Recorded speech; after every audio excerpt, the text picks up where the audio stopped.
Right, from the top of this video, I just want to make this clear. This is not really aimed at Newcastle fans so much as it is aimed at overall football ownership. But I'm sure some people will take issue with some of the things that I'd say in this video. So welcome back to the Laurence McKenna channel. We're here to talk Newcastle and some of the issues that they're having at the moment and why they're having those issues and who to blame for that. First of all, let's have it right here, especially with everything that I've seen in the coverage and everything else that I've seen in terms of what Newcastle have said, what the manager has said, what multiple different people have gone out to the media to say. And let's just unpack that.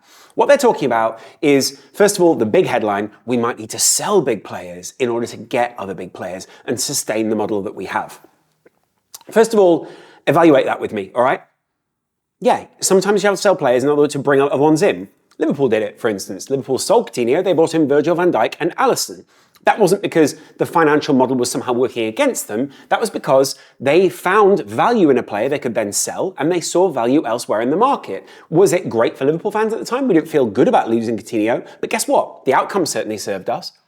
On the other side of that, they're also just trying to get a headline. They're trying to get something that the fans can feel like the Premier League, FFP, everything else is attacking them. We need to be together with you. We need to work together here. You need to understand that if we need to sell, then that's not our fault. That's someone else's fault. It gets the fans on side. It wins them over. At the same time, let's think about it from a manager perspective, right? Someone like Eddie Howe, someone who seems like a very reasonable man, but someone who has also said a lot of things which a lot of people have questioned more recently about who he works for, about what his working practices are, all those kind of things. And also, sometimes he's lost his temper a little bit. Perfectly understandable as a manager, but let's just get what the agenda is here that they're trying to fulfill. This isn't just some innocent club. This is a one-team city who had not just the same opportunities, but very similar opportunities to anyone else in Britain at the time to spend before FFP was around, all these kind of things. And what they're trying to do is temper expectations as the expectation of the team has fallen away. They've seen fan frustration. They've seen people who are annoyed that they haven't invested X, Y, Z. They might even be trying to protect some of their own investments because they haven't invested necessarily very well in a Tonali or someone like that. And they may also be trying to justify the fact that in the summer, they might want to cash in on someone. They might want to cash in on a Bruno Guimaraes and bring in two other players. They might have to cash in on someone. I'd be very surprised if they had to because, well, first of all, there's probably a better model around than that. But secondly, there are other ways to build around that. And it's very unlikely that Newcastle sell a big headline player that they've got a lot of marketing going on around. But you get my point here. It's not necessarily that I'm trying to say, hey, they're doing really shady things. It's that they're trying to frame a negative experience for them to try and get fans on side, to try and put some pressure on people like the Premier League, to try and reflect it back on and get a bit of a siege mentality going on around Newcastle. Because guess what? That's going to get fans invested in the club. It's going to get fans going, we need to back our guys here because we're the underdogs. Whereas being in the Champions League, having the benefits of the extra 50, however many million that you get when you get into the Champions League, on top of the other increased revenue that they've already got, does not make them an underdog here. So let's not fall for framing, which is very simple in the media. I'm all for everyone framing their team in terms of how they best suits them to win. But also from the outside, it's our responsibility to evaluate it. And what a lot of people in this industry don't like is when you go against their PR narrative, when you go against their idea of the way they see the club, the way they want the club to be, that person's talking rubbish or that person's just a hater or whatever. Guess what? Sometimes we're just here to evaluate things and we've got to shed a little bit of light on why big, powerful people within the league are saying certain things. I like Newcastle as a club. I've got a lot of love for the fans. I think the team is fantastic. I hate playing them because I'm a Liverpool fan. That doesn't mean that therefore they should be above criticism or that somehow they're this fairy tale club. It's not the same thing. Those are two different narratives. And I don't understand why everyone, especially on certain radio stations and certain newspapers, are just towing this line so blindly. It's an interesting subject because Newcastle now are technically the richest club in the world, down to having the richest owners in the world. But they're also one of the less well-run clubs over the last decade or so, and therefore one of the poorer or less able to spend clubs in the Premier League because of that previous record, because of dumb decisions made by previous ownership. Stuff that people don't really factor into, including people like Chelsea and other people who've had owners who possibly have had more questionable decisions more recently. What happens to the people who then buy and have to renovate or do whatever with the club to take it up to expectation? Now, this is partly why I'm saying it's not really aimed at Newcastle fans. Like, you are a great fan base. And in fact, moaning about other big clubs doesn't really buy you much favour in this space. What does buy you a lot of favour in this space is trying to make the space better as an overall experience for football fans, not just supercharge your way to the top of the league or the Champions League or whatever and go, well, you had that experience, we deserve it too. It's kind of a weird way of seeing football in the first place. If football is all about winning, then what means winning for all the other however many clubs that aren't winning in the league? If there's 19 more clubs that aren't winning, or there are 16 more clubs, or 3 clubs that get relegated and then a load of clubs that are just left in the middle, what is winning? The way that we're talking about it right now and the way that Newcastle are framing everything, especially when it comes down to this whole let us spend money thing, is what annoys me.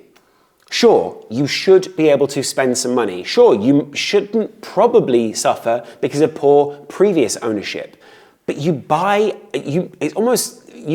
sail as seen is the way that a lot of football clubs are. And if you don't do the once over on the car, if you don't do the MOT, if you aren't looking under the hood in the way that you need to be, possibly in a similar way to the way that, say, some transfers in Newcastle's recent history went, then the onus is on you. Now, again, the fans suffer because some owners can't be bothered to look under the hood, or don't want to look under the hood, or want a cheap sale and think they can just bypass some of these things anyway. Guess what? Because they're rich? Well, in that case then, you should be blaming your own owners for that, not the Premier League's rules, not UEFA's idea of whatever football should be, but your own club. Your own people who, on a regular basis, people dress up like, or on a regular basis, people go, well, these people are here to save us. Maybe just be a little bit more cynical about that. No fans do I have beef with about wanting to do their club the best they possibly can, wanting to have the best experience, wanting to go on European trips, like I, as a Liverpool fan, have been able to experience because my club is doing well at this particular point. But Liverpool, Manchester United, and Leeds, and Arsenal, and Villa, and so many different clubs took decades to build. They didn't just get a supercharging owner that the next year after they were, bought or whatever it is, they just did well. Now, there were people who had very tight turnarounds, and there were people who won an FA Cup very quickly, or won the league very quickly, or any of these kind of things. But really, only Blackburn might be that sort of story. I know there are going to be loads of people who go, oh, by the way, someone else was bought and they won the league the next year. Not really the point. If we look at the case of Blackburn, by the way, Blackburn were bought, and look at them now. They were bought, had a load of money put in, won the league, have some really good memories around that, but now look at them. They've gone from ownership to ownership in terrible shape because, the spending didn't continue. And if you base everything around the spending continuing, if you base everything around it being, our route to happiness is being this big club, you're missing the point of being Newcastle United. Half the point of being Newcastle United were you were Newcastle, whether you were owned by some idiot who, runs teams into the ground, or these Saudi billionaires who want to not run teams into the ground and want to use you for their own means. You still keep your identity. But broadly, it seems now as if a load of Newcastle fans who are having to go at me on Twitter, are having to go at loads of different people, loads of journalists, loads of different club fans and all these kind of things, seem to just think that they're entitled to just spend a load of money and just put that cash in to get to the top because apparently someone else did. City have done that. Sure, Chelsea have done that. We're looking into Chelsea now. We're looking into City now. Do you want to be that club? Do you want to be the club that everyone goes, yeah, you achieved something, but what did you really achieve? Because half of the journey is the building. Half of the journey is the losing those games before you make it big. And I get it, there's elation when you win a league because you've not won the league in ages. But the proxy of just being we won the league to we aren't that good, enjoy the journey. And it's not a thing of saying Newcastle fans appreciate what it is you've got because, you're lucky to have this. It's saying to the owners, don't take this journey away from those fans. Don't take the building of a team, the building of a club away because you just decide that you can throw a check at something. Because, by the way, you cannot just throw a check at something and make it work. Chelsea are proving that right now. To an extent, Arsenal kind of proved that. They spent a lot in the summer and the team isn't On paper, it is better. To an eye test, it probably was improved. But is it winning the league right now? No. And again, I caveat that with right now. I don't know why Arsenal fans are catching strays in this. But add this to it then. Liverpool, Manchester United, and a couple of other clubs saw themselves at the top and tried to pull the ladder up. City were part of it. Whoever else was part of it and wanted to do the European Super League, but also just wanted to be rich in the Premier League, knew that what they were doing was going to make it difficult for other people to get to where they were. And that was going to make them a sustainable business model, right? Because then they could just bank on being the best club because they've got the most money, got the best infrastructure, all these kind of things. Add another bazillionaire into that mix in Newcastle who buy their way in, and what you're actually doing is making a more concrete version of the thing that Newcastle fans hated before, but because they weren't part of it. Sure, maybe you hate it, everything's funny until it happens to you, and everything is bougie and stupid until you're part of the club. But do you hear what I'm saying here? Like, if you add Newcastle to this mix of Liverpool, Manchester United, Arsenal, and a couple of other teams, suddenly you're making it insurmountable in terms of just building. Now, there are a couple of other teams that are building, but they've all had massive investment in that time. I think Villa have invested more than Newcastle in that period, and lots of other teams are investing more than Newcastle because their club was better run in that time. Guess what? Having terrible owners makes you make terrible financial decisions. Who thought that one would happen, right? Anyway, and then, of course, the opposite is also true. Saying that it is as simple as just building and then, build it and they will come, that can be like 10, 15, sometimes 20 years that you need in order to build that. That can mean a relegation in that time. That can mean patient fans. That can mean that you need to communicate to those fans and the people who invest in your club, hey, this is going to take a while. And guess what?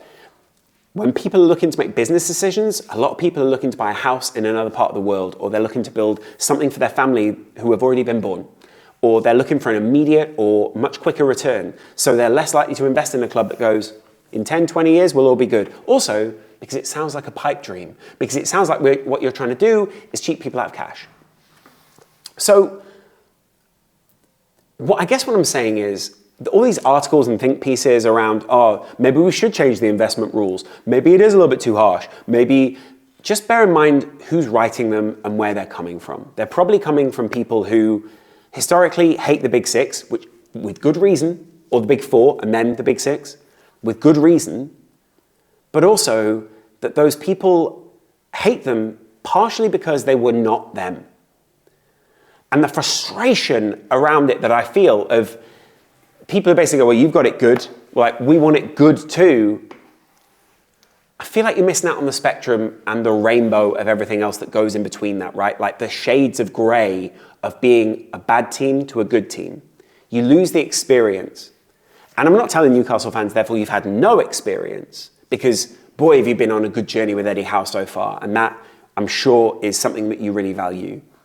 But if you look at what the owners are trying to achieve, and I get it, like building the right way is certainly something you can just keep saying, but if you look at what rich owners are consistently trying to achieve at big football clubs, very often it's that they are trying to just get around the rules, change the rules, make them different so that we can get in, make our money, and begin to make a sustainable business model. Because guess what? People call business which is going well for them sustainable business. Because guess what? The longer that you keep it going, the more sustainable it is for you to buy your house or, make your investments or do whatever, right?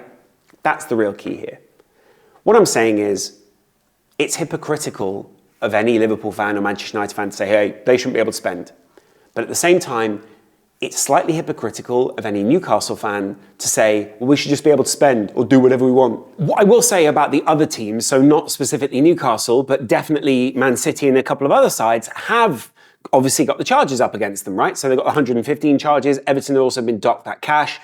And I think it's worth covering that, right? Like if you're Newcastle, you're looking at them and going, well, how much more of an advantage will they get in that time whilst they're being tried or whilst the legal process or everything process driven around that is happening? How much more of an advantage can they get over us? How much further ahead can they get, to which the point we then have to bridge the gap again because, they're either legally found not to be doing anything wrong or whatever it is. So there's a lot of different, I want to say, influences on this. Because Newcastle obviously have got it in their interest to be able to spend. They've seen other people do it, they want to be able to do it too.